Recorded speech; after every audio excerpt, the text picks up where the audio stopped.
자는 엄한 징계를 받을 것이요 견책을 싫어하는 자는 죽을 것이리라. 아멘. 하나님 아버지 감사합니다. 주일 지난 후에 3일 밤 모여 기도합니다. 하나님, 우리가 교회를 위해서 기도했습니다. 선교사님들을 위해서 기도했습니다. 하나님, 선교하는 모든 분들을 위해서 기도했습니다. 주께서 우리의 기도를 들으시고 응답해 주시어서 하나님의 선한 그 뜻을 이룰 수 있도록 은혜를 베풀어 주옵소서. 오늘도 주의 말씀이 우리의 심령 속에 임하는 말씀이 되게 하시고, 이 말씀이 우리의 심령 속에 운동력 있어 역동하는 말씀이 되도록 축복해 주옵소서.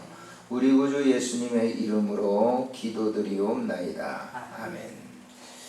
잠언 15장은 주로 말에 대해서, 우리가 10장에서도 생각해 보았듯이 사람의 말이라고 하는 것은 매우 중요하죠. 동물들에게 주어지지 않는 의사소통의 그 아름다운 것을 통해 우리에게 하나님께서 언어를 구사할 수 있도록 허락해 주셨다라고 하는 거예요. 말할 수 있다고 하는 것이 얼마나 귀한 일인지 모릅니다. 그런데 그 말은 어떻게 보면은 이 칼이나 활이나 이 전쟁하는 도구보다 훨씬 더 무서운 거예요.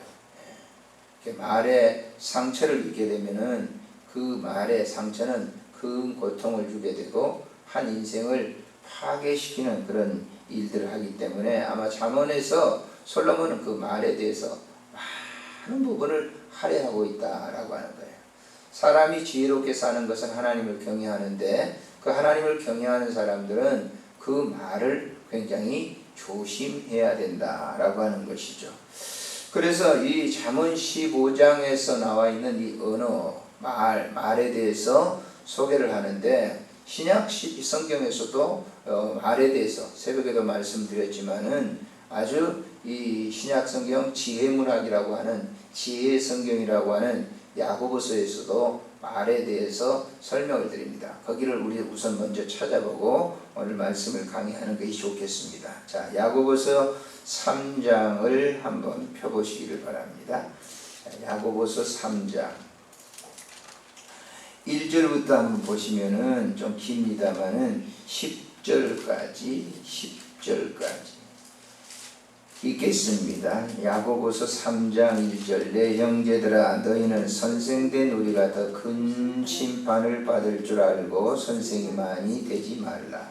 우리가 다 실수가 많으니 만일 말에 실수가 없는 자라면 곧 온전한 사람이라. 능히 온 몸도 굴레 씌우리라. 우리가 말들의 입에 재갈무기에 물리는 것은 우리에게 순종하게 하려고 그 온 몸을 제어하는 것이라. 또 배를 보라. 그렇게 크고 광풍이 밀려가는 것들은 지극히 작은 키로서 사공의 뜻대로 운행하나니, 이와 같이 혀도 작은 지체로 돼 큰 것을 자랑하도다. 보라, 얼마나 작은 불이 얼마나 많은 나무를 태우는가. 혀는 곧 불이요 불의 세계라. 혀는 우리의 지체 중에서 온 몸을 더럽히고 삶의 수레바퀴를 불사르나니, 그 사르는 것이 지옥불에서 나느니라.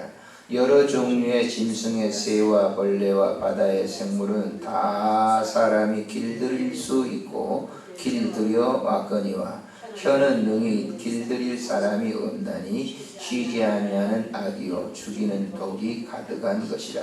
이것으로 우리가 주 아버지를 찬송하고 또 이것으로 하나님의 형상대로 지음을 받은 사람을 저주하나니, 한 입에서 찬송과 저주가 나오는도다. 내 형제들아, 이것이 마땅하지 아니하니라 그랬어요. 이것이 마땅하지 아니하니라. 야고보는 누구를 대상으로 해서 편지를 썼는가? 물론 초대교회 전 교인들을 상대로 해서 쓴 편지입니다.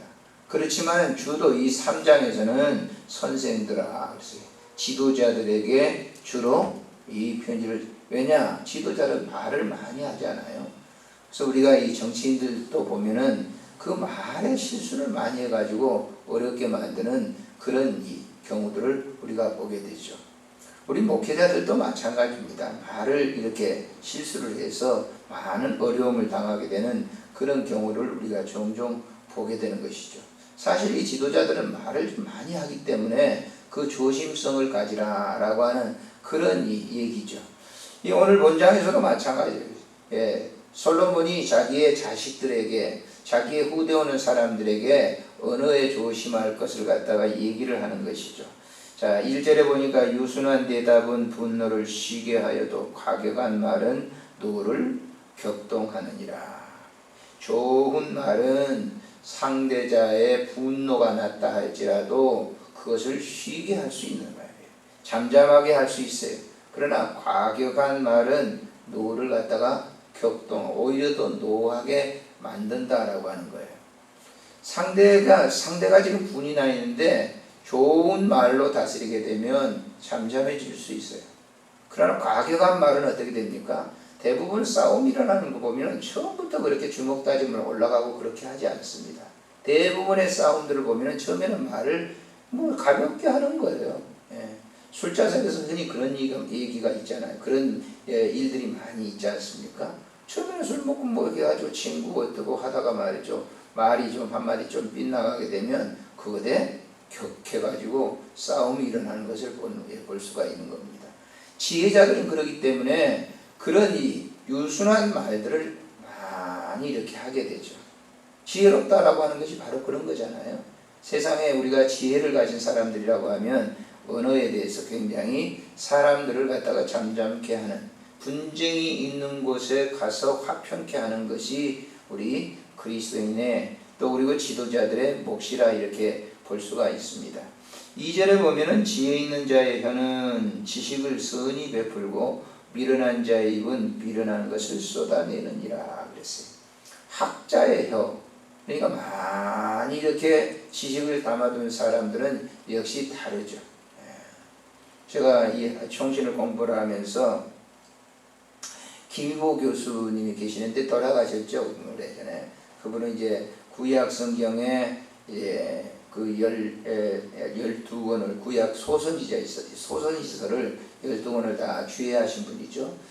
사실 소선지서를 이렇게 주의하신 분들은 그렇게 많지 않아요. 근데 그분에게 제가 강의를 이렇게 목회학을 배우기도 하고 또 구약 소선지서를 배우기도 했는데 정말 그분의 말은요 정말 학자입니다. 정말 이 학생들이 듣기에 참 아름다워요. 어떤 분들은 교수 되어가지고 말이죠. 학생들을 갖다 내보면서 강의를 하시는 분 있잖아요. 지금도 나는 그분이 생각이 나요. 다리를 탁 꼬가지고 책상 앞에 앉아가지고 말을 말이죠. 조금 늦어가지고 늦게 와도 말이죠. 그걸 정당화시키는 거예요. 항상 그러니까 느려요. 깔보는 거죠, 학생들은. 지금도 몇십 년이 지났지만은 그런 분의 인상이 그렇게 곱게 남지 않은 것이. 말도 말이죠. 좀 학생들 내리보는 거예요. 그러나 제가 그 김희보 교수는 항상 지금도 그분의 말은 유순하단 말이에요. 감동을 주는 거죠. 교훈을 이렇게 우리가 받게 되는 것이죠. 다음 3절을 보면은 여호와의 눈은 어디서든지 악인과 선의를 감찰한다. 하나님은 그 어느 하나하나를 다 감찰한다라고 하는 걸 잊어서는 안 돼요. 전에도 제가 말씀을 드렸잖아요. 미국의 어떤 유명한 과학 기관인데요. 이 지구상에, 이 우주상에는 수많은 언어들이 떠 있다는 거예요, 공중에. 그러니까 우리가 그런 얘기를 들으면 뭘 그래 한번 그럴 수가 있어? 근데 한번 생각해보세요. 지금 여기에도요 엄청나게 수많은 언어들이 떠다니고 있어요. 휴대전화 한번 보세요. 전부 보면 그 전화기가 뭐예요? 다 전파로 떠다니는 거예요, 말이. 그걸 갖다 접속하도록 이렇게 기계를 만들어가지고 사람들이 이렇게 통화하잖아요. 수많은 언어들이 지금 방송이라든지 뉴스라든지 수많은 것이 지금 떠다니고 있어요. 근데 그분들의 얘기에 가면 사람이 자기 일평생 동안 한 말도 절대 떨어지지 않는다는 거예요. 그러니까 무섭더라고요, 그 얘기를 들으니까. 자기가 했던 말이 다 떠다닌대요. 그게 다 이게 수많은 말들이 다 지금 그러니까 떠다니고 있는 것이죠. 이게 포착을 그걸 갖다가 다 뭐 잡는 게 뭐예요? 안테나가 있으면 그거 다 잡히고 수신기가 있으면 다 뭐예요? 그래서 우리가 송신하는 말을 하는 것도 다 지금 내가 지금 이 시간 하는 말도 다 지금 떠다니는 거예요. 그 떠다니는데 사라지지 않는다라고 하는 거예요. 그 여러분들이 보세요. 수신기를 가지고 귀가 있으니까 듣잖아요. 내가 귀에다 대고 말하지 않습니까? 여기서 말을 하는데 다 그 말이 귀에 들려오는 것이죠. 어떤 기기를 통해서 다 우리가 보잖아요.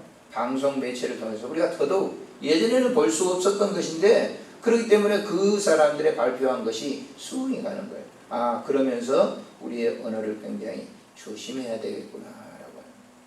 왜냐하면 하나님은 말 토시 하나도 다 듣고 계신다. 여기 지금 그 얘기잖아요. 우리 지금 여호와의 눈은 어디서든지 악인과 선인을 다 보고 계신다라고 하는 거예요. 우리의 언행 심사를 하나님이 다 보고 계신다라고 하는 거예요. 그래서 이 영성학자들은요, 영성의 깊은 분들은 항상 자기 일거수일투족 전체를 항상 조심성 있게 하는 거예요. 그래서 칼빈과 같은 사람들은 하나님의 의전 앞에서, 의전, 하나님이 보시는 앞에서. 제가 그 궁궐을 한번 들어가면데요, 왕들이 말이죠, 쭉 신하들을 갖다가 일품 이품 쭉 이렇게 해놨어요. 표시를 해놨는데 그 신하, 이 왕들이 그 왕의 보좌에다가 앉아가지고 그걸 다 보도록 다 이렇게 한꺼번에 볼 수 있도록 어느 궁궐이든지 그래. 덕수궁도 그렇고 창덕궁도 그렇고 창경궁도 다 그 왕이 말이죠, 다 전체를 볼 수 있도록 그렇게 말해요. 무슨 행동하는 거 다 보도록 그렇게. 옛날 사람들이 굉장히 그 지혜로운 것 같아요. 왕이 무슨 얘기를 쭉 하는데 신하들은 예 하고 이렇게 됐는데 그 했는데 쫙 거기에 대신들이 쭉 이렇게 1분, 2분, 3분 쭉 있잖아요. 품을 정해가지고 그걸 다 보도록. 하나님은 우리 모든 인간들을 다 보고 계시죠. 그러니까 하나님이시죠. 그래서 솔로몬은 그 얘기를 하는 거예요. 근데 4절에 보니까 유순한 혀는 곧 생명나무지만 패역한 혀는 마음을 상하게 하느니라. 좋은 말 한마디는 생명, 살리는 영이에요. 그러나 악한 말은 뭐예요? 마음을 상하게 하는, 상처를 주는 거예요. 마음에 아픔을 주는 거예요. 그 언어에 대한 책, 말에 대한 책도 굉장히 많이 나옵니다만은 대부분 사람들의 마음에 이렇게 상처를 받게 되는 것은 무슨 뭐 행동을 막 해가지고 상처받는 게 아니에요. 언어 때문에 상처를 받게 되는 거예요. 그래서 어떤 그러더라고요. 그 책에서 읽었는데 상처는 멀리 있는 사람 주는 게 아니라 가장 가까이 있는 사람들을 준다. 가장 가까이 있는 사람들. 그러니까 부부, 자녀들 이런 게 가장 상처를 많이 준대요. 그리고 사실 그렇잖아요. 미국에 있는 사람들이 내 말을 통해서 상처받겠어요? 가장 가깝게 있는 사람들이 상처를 받는 것이죠. 하찮게 하는 말인데 오래오래 하는 거예요. 어느 그 글에서 읽었는데 신문에 난 겁니다만 은퇴를 했어요. 이 사람은 갈 데가 없는 거예요. 은퇴를 했는데 고위공직자를 했다고 은퇴를 했는데 갈 데가 없으니까 탑골공원에 나가 있는 거예요. 아침에 나간다고 해서 탑골공원에 나가 이러니까 갈 데는 없으니까 연금이 나오는 건 다 마누라가 다 가지고 있고 교통비도 타서 쓰니까 얼마나 힘들겠어요. 그런데다가 부인이 한 번씩 탁탁 이렇게 내리는 것이 자기에게는 엄청난 상처다. 오래 못 살 것 같아. 아니 지금까지 한 40년 동안 돈 벌어다 줬으면 말이죠. 뭔가 좀 좋은 얘기를 해야 되는데 더 많고 한대요. 그러니까 집에 있으시고 밥만 숟가락만 딱 놓고는 탑골공원에 저 비원 있는 데 가가지고 있다고 그래요. 얼마나 상처가 되겠습니까? 요즘은 남자가 다 기죽어 살잖아요. 여자들이 굉장히 셉니다. 세. 그러니까 잘 봐줘요. 잘 봐주세요. 잘 봐주시오. 그 얘기, 그것이 신문에 난 기사예요. 그 모든 게 다 그런 겁니다. 다. 상처를 가장 가까운 사람들이 받게 된다라고 하는 거예요. 그래서 이 생명, 살리는 그런 이 언어를 해주는 격려하고 살리는 그런 말을 해주는 것이 굉장히 중요한 것이다 라고 해요. 다음에 보면은 7절에 지혜로운 자의 입술은 지식을 전파하여도 미련한 자의 마음은 정함이 없다. 흔들리는 거죠. 다른 얘기입니다만 그 6절에 있는 말씀 한번 볼까요? 의인의 집에는 많은 보물이 있어도 악인의 소득은 고통이 되느니라 그랬어요. 왜 그럴까요? 악인의 소득은 고통이 돼요. 악인들은 주로 뭐예요? 불법하게 해서 재물을 벌기 때문에 자기의 이 땀방울 흘리면서 돈을 벌면 될 텐데 쉽게 해서 돈을 벌기 때문에 그런 것들을 소유한 사람들은 굉장히 고통을 주는 거예요. 아픔을 주는 거예요. 우리가 한 사건을 우리가 보시면은 자, 한 사건이지 여호수아서 7장을 한번 보십시오. 여호수아서 7장을 한번 봅니다. 18절부터 한번 볼까요? 7장 18절. 자, 여호수아서 7장 18절부터 21절까지 읽겠습니다. 시작. 삽디의 가족 각 남자를 가까이 나오게 하였더니 유다 지파 세라의 증손이요 삽디의 손자요 간의 아들인 아간이 뽑혔더라. 그러므로 여호수아가 아간에게 이르되 내 아들아 청하노니 이스라엘 하나님 여호와께 영광을 돌려 그 앞에 자복하고 내가 행한 일을 내게 알게 하라. 그 일을 내게 숨기지 말라 하니 아간이 여호수아에게 대답하여 이르되 참으로 나는 이스라엘 하나님 여호와께 범죄하여 이러이러하게 행하였나이다. 내가 노략한 물건 중에 시날산의 아름다운 외투 한 벌과 은 200세겔과 그 무게가 50세겔 되는 금덩이 하나를 보고 탐내어 가져갔나이다. 보소서 이제 그 물건들을 내 장막의 가운데 땅속에 감추었는데 은은 그 밑에 있나이다 하더라.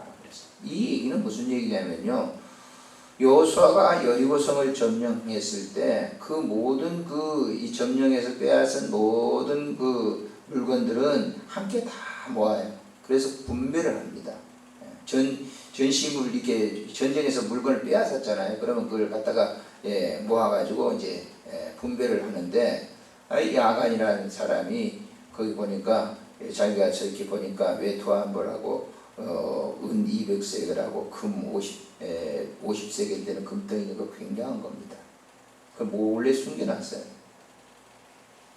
그런데 전쟁에 아이성하고 전쟁에 갔는데 아이성에서 실패를 하고 돌아오니까 하나님께서 말씀하는 거예요. 도둑질한 사람이 있다. 그걸 발표할 때 이 아간의 마음속에 어떻겠어요? 굉장히 불안했겠죠. 근데 제비를 뽑았는데 그 아간이 뽑혔단 말이에요. 그래서 자기가 직구하는 거예요. 21장에. 그러니까 그 이전까지 보세요. 불의한 재물을 갖다가 이렇게 숨겨놨을 때 자기 혼자 잘 먹고 잘 살자고 숨겨놨는데 그건 도둑질한 거죠. 그런데 그 심령에 얼마나 마음이 고통이 있었겠어요. 불안했죠. 그래서 여기 지금 솔로몬이 얘기하는 걸 보면요. 의인의 집에 많은 보물이 있어도 악인의 소득은 고통이 된다. 의인은 정당하게 한 것은 그 보물이 있는 것 당연한 것이죠. 그러나 악인들은 불법적으로 하기 때문에 오늘날도 그런 경우가 너무너무 세상 속에는 많이 있다라고 하는 것이죠. 아무튼 우리가 이 본장의 전체에 있는 내용들을 보게 되면 바로 언어에 대한 것을 세심하게 다루어주고 있다라고 하는 거예요. 메시지를 전하는 저 역시도 항상 이런 얘기가 나오면요 부끄럽습니다. 항상 부족한 것이 늘 떠오르기 때문에 그렇습니다. 오늘도 우리가 주어진 이 말씀을 통해서 우리 자신들을 잘 살피면서 하나님께 주신 귀한 그 은혜 속에서 잠겨 사는 여러분과 제가 되시기를 바랍니다. 우리 하나님 아버지 은혜를 참으로 감사를 드립니다. 오늘도 귀한 말씀에 은혜를 주신 하나님 고맙습니다. 항상 우리에게 주어진 이 언어를 잘 정비해서 사용할 수 있도록 인도해 주시고 하나님의 선한 그 뜻을 드러내는 일에 부족함이 없도록 도와주시기를 간절히 빌고 원합니다. 하나님 내 사랑하는 자녀들과 가족들을 축복하는데 말을 많이